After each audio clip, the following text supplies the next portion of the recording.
मुख्यमंत्री भूपेंद्र सिंह हुड्डा 2 दिन के दौरे पर आज जींद पहुंचेंगे, जिसके लिए जींद को दुल्हन की तरह सजाया गया है। जींद में अपने 2 दिवसीय दौरे पर 16 से भी ज्यादा परियोजनाओं का उद्घाटन करेंगे और जनसभा को संबोधित करेंगे। मुख्यमंत्री के दौरे को लेकर जींद प्रशासन के हाथ पांव फूले हुए हैं और प्रशासन पूरे जींद को सजाने की कोशिश में लगी हुई है। माननीय मुख्यमंत्री का ये 24 और 25 तारीख का 2 दिन का दौरा है।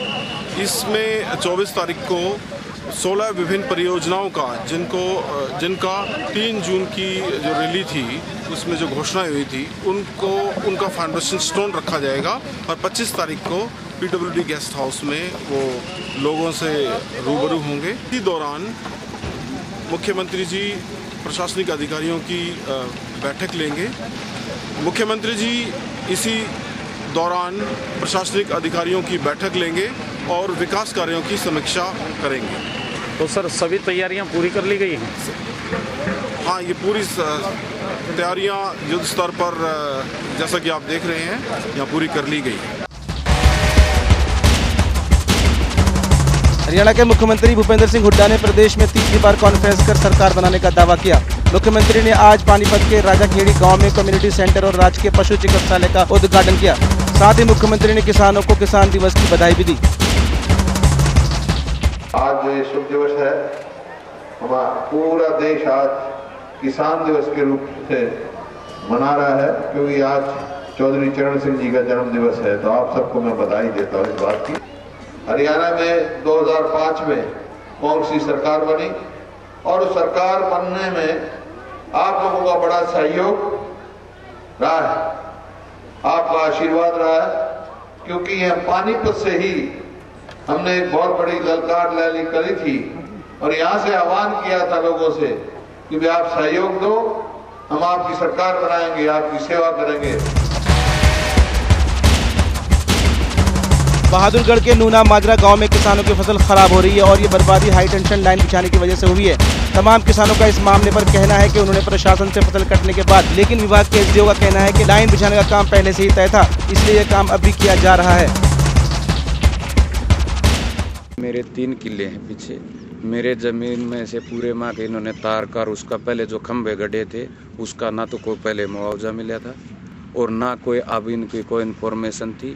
और एक बार ये आए तो इनको मैंने बोला था कि भाई आप इनको अपनी मेरी फसल के बाद में आप तार अपने खींच लेना। हमने उसको प्रशासन की कार्रवाई में कोई बाधा ना डालते हुए हमने उनको कहा था कि आप बाद में कार्रवाई करना जमींदारों की जमीन को। जाटों ने अपनी आरक्षण की गाड़ी को प्रदेश से केंद्र की ओर मोड़ लिया है। इसराना में छोटूराम भवन में जाट संघर्ष समिति की राष्ट्रीय स्तरीय मीटिंग हुई। इस मीटिंग में जाट संघर्ष समिति के सभी नेताओं ने भाग लिया। इस मीटिंग में जाट आरक्षण की मांग पर चर्चा की गई। इस मौके पर सभी जाट नेताओं ने मुख्यमंत्री भूपेंद्र सिंह हुड्डा का धन्यवाद किया और कहा कि प्रदेश में जाटों को आरक्षण देने का निर्णय काफी सराहनीय है। इस अवसर पर राष्ट्रीय अध्यक्ष OP सिंधु ने बताया कि वो प्रदेश में जाटों को आरक्षण दिए जाने से काफी खुश हैं, लेकिन अब हमारी लड़ाई केंद्र में आरक्षण प्राप्त करने की है। उन्होंने केंद्र सरकार को अगले वर्ष सितंबर तक का समय देते हुए चेतावनी दी कि अगर जाटों को सितंबर तक केंद्र में आरक्षण नहीं मिला तो सभी जाट इकट्ठे होकर दिल्ली का घेराव करेंगे और दिल्ली में जाने वाले सभी सामान बंद करवा देंगे। कुछ एक हमारे साथी जो पहले हमारे साथ थे और बाद में उन्होंने हमारा साथ छोड़ दिया और तरह तरह के घर बसाने लग गए। कभी अखिल भारतीय में चले जाते हैं और कभी वो युद्धवीर के साथ चले जाते हैं, कभी यशपाल मलिक के साथ चले जाते हैं, कभी अकेले ही बीन बजाते हैं। वो अखबारों में कुछ उल्टी सीधी घोषणाएं कर रहे हैं, हम उनकी तहे दिल से भर्त्सना करते हैं और वो कहते हैं कर्नल OP सिंधु पहले तो सेटिस्फाइड नहीं थे, अब कैसे सेटिस्फाइड हो गए, वो कमीशन का विरोध कर रहे थे। ये उनकी सरासर झूठ है। कर्नल साहब ने 17 दिसंबर को ही मुख्यमंत्री के निवास पर यह घोषणा कर दी थी कि हम पूरी तरह से कमीशन की रिपोर्ट से सेटिस्फाइड है और हरियाणा सरकार का धन्यवाद देने उनके निवास पर भी गए थे। हम मुख्यमंत्री की इस कमीशन की रिपोर्ट और मुख्यमंत्री की घोषणा से पूरी तरह संतुष्ट हैं और उन भाइयों की। बहादुरगढ़ ट्रैफिक पुलिस ने काली फिल्म लगी गाड़ियों के खिलाफ अभियान तेज कर दिया है। शहर में अलग अलग नाकेबंदी करके पुलिस ने करीब 250 लोगों का चालान किया और करीब 27 गाड़ियों में लगे काले शीशे उतारे। ट्रैफिक इंचार्ज हजारी लाल ने बताया कि बहादुरगढ़ में किसी भी कीमत पर ब्लैक फिल्म लगी गाड़ियों को चलने नहीं दी जाएगी। फिल्म के चालान अभियान चलाया हुआ है और सेक्टर 9 मोड़ गज्जर चौक बस अड्डे पर जाकर अपने स्टाफ के साथ लगाकर जो भी बस या कार पर्दे या एक्स्ट्रा मटीरियल लगा रहे हैं उनको सबको उतारा गया, चालान किए गए और आगे बख्शैन जाए जो भी गाड़ी आएगी और अभियान चला हुआ और लगातार जब तक कोई गाड़ी आएगी पर्दे वगैरह लगाए होंगे और या ब्लैक फिल्म होगी उनको कभी नहीं बख्शा जाएगा और सबको उतारे जाएगा। कन्या भ्रूण हत्या को लेकर युवा कांग्रेस ने हल्का लाडवा की ओर से पिपली में एक डेलीगेट सम्मेलन का आयोजन किया, जिसमें युवाओं ने कन्या भ्रूण हत्या को रोकने की शपथ ली। इस कार्यक्रम में कांग्रेस सांसद नवीन जिंदल ने युवाओं को शपथ दिलाई। साथ ही वे राहुल गांधी की तारीफ करना भी नहीं भूले और युवाओं को उनके साथ जोड़ने की अपील की।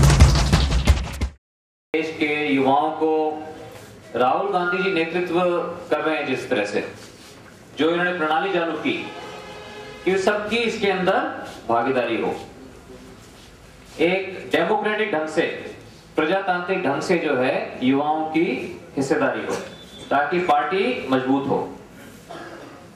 ये एक प्रयास है और मैं समझता हूं कि इसको समय के साथ साथ ये और ज्यादा मजबूत होगा और ज्यादा सफल भी होगा। क्रिसमस और नए साल के मौके पर फरीदाबाद के एक स्कूल में क्रिसमस कार्निवाल का आयोजन किया गया। फिजिकली चैलेंज बच्चों ने इस कार्यक्रम में शिरकत की और स्कूली बच्चों के साथ समय गुजारा। इस मौके पर जहां स्कूली बच्चे क्रिसमस के रंग में रंगे नजर आए, वहीं स्कूली बच्चों ने क्रिसमस कार्निवाल की शुरुआत केक काटकर की। हमारा उद्देश्य ये था कि हमारे सारे बच्चे फर्स्ट ऑफ ऑल एक फेस्टिवल सीजन है, एंजॉय करें, क्रिसमस एंजॉय करें, न्यू ईयर आने वाला है उसको एंजॉय करें। इसके अलावा हमने इस एंजॉयमेंट के लिए हमने उनके लिए राइड्स रखी हैं और हमने उनके लिए ईट्स रखी थी और फोटो कॉर्नर्स है, कैरेज है, घूम रहे हैं उसमें, बहुत आराम से मज़े कर रहे हैं। But the main thing was that children need to realise कि इनकी कोई सोशल रिस्पॉन्सिबिलिटी भी है। तो हमने एक प्रभात एक NGO है जिसके साथ एसोसिएट करके वहाँ के जो फिजिकली डिसेबल्ड या मेंटली डिसेबल्ड बच्चे थे उनको बुलाया और हमारे बच्चे उनको लेकर आए, उनको घुमाया, वो गेम्स खेले, वो बच्चे, उन्होंने गाना गाया उनके साथ, खाना खाया उनके साथ एंड वो बहुत खुश थे कि वो अपने चारदीवारी से बाहर निकल के, क्योंकि कुछ ऑर्फन्स भी थे, तो वो अपनी चारदीवारी से बाहर निकल के और हमारे बच्चों के साथ उन्होंने एसोसिएट किया। रोहतक में महर्षि विश्वविद्यालय में क्षेत्रीय पुरुष वर्ग कबड्डी का आयोजन किया जा रहा है, जिसमें 18 टीमें भाग ले रही हैं और इस मौके पर खेल निर्देशक देवेंद्र ढूल ने बताया कि हर साल इस प्रतियोगिता में महर्षि दयानंद विश्वविद्यालय की टीम जीतती रही है। साथ ही उन्होंने कहा कि इस प्रतियोगिता में सभी टीमों को अंतर्राष्ट्रीय स्तर की सुविधाएं दी जा रही है। सूचना के साथ कि महर्षि दयानंद विश्वविद्यालय के प्रांगण पर उत्तर क्षेत्र पुरुष वर्ग कबड्डी प्रतियोगिता आयोजन यहाँ किया जा रहा है। इस प्रतियोगिता आयोजन यहाँ 22 तारीख से लेकर के 26 तारीख के मध्य टूर्नामेंट खेला जाएगा। 22 तारीख को इसका उद्घाटन हरियाणा विधानसभा के अध्यक्ष श्री कुलदीप शर्मा जी ने किया। क्लोजिंग पे Haryana ADGP crime Shri SS Deswal ji होंगे और हमारे पास में जो टोटल टीमें पहुंची हैं वो 18 टीमें अब तक टूर्नामेंट में शिरकत कर सकती हैं। 4 टीमें जो लास्ट ईयर की विनिंग टीम है वो डायरेक्ट क्वार्टर फाइनल आज शाम तक स्टार्ट होगा, उसमें खेलेंगी। और पिछले 12 साल से महर्षि दयानंद विश्वविद्यालय रोहतक कबड्डी में अपना वक्सर काम कर रहे थे। देखना कि महर्षि दयानंद विश्वविद्यालय रोहतक अपने वक्सर को कायम करने में साबित होता है या नहीं। दिल्ली में पिछले दिनों हुए लड़की के साथ गैंगरेप मामले को लेकर जहां दिल्ली के इंडिया गेट पर प्रदर्शनकारियों ने प्रदर्शन किया, वहीं हरियाणा के भिवानी में संस्थानों ने एकत्रित होकर हांसी गेट तक कैंडल मार्च निकालकर अपना रोष प्रकट किया और प्रदेश सरकार के माध्यम से केंद्र की सरकार को जगाने की कोशिश की। प्रदर्शनकारियों ने बलात्कारियों के लिए कड़ी सजा की मांग की है।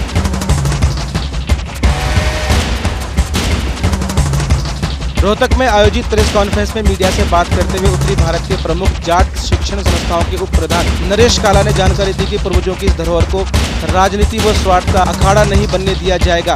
साथ ही उन्होंने कहा कि कुछ लोगों ने अपने कार्यकाल में संस्था के पैसों का गलत इस्तेमाल किया है। ये कल जो हमारी गवर्नर बॉडी की मीटिंग थी उसमें उन्होंने 2 प्रिंसिपलों को वापस लगाने के लिए उसमें गवर्नर बॉडी ने ज़बरदस्ती उसको पास किया है। उसमें मैं असहमत था। जिसके कोर्ट में केस चल रहे हैं, जिस पर गबन के आरोप साबित हो गए, सरकार ने उनको डिसमिस किया था, उनके लिए हमारी गवर्निंग बॉडी दोबारा उनको लाने के लिए कोशिश कर रही है। मैं उसमें असहमत जाऊँगा और CM साहब को भी बताऊँगा कि संस्था में ऐसे ऐसे हो रहा है, हमारी जाट संस्था का ऐसे दुरुपयोग किया जा रहा है। इनके ऊपर गबन के आरोप थे, इन्होंने झूठे अकाउंट खुलवाए, पोस्ट के पैसे खाए, कहीं तो झूठे बिल पास कराए, कहीं कुछ कराया। काफ़ी गबन था, कम से कम 14-15 लाख का उनके ऊपर गबन साबित हुआ था।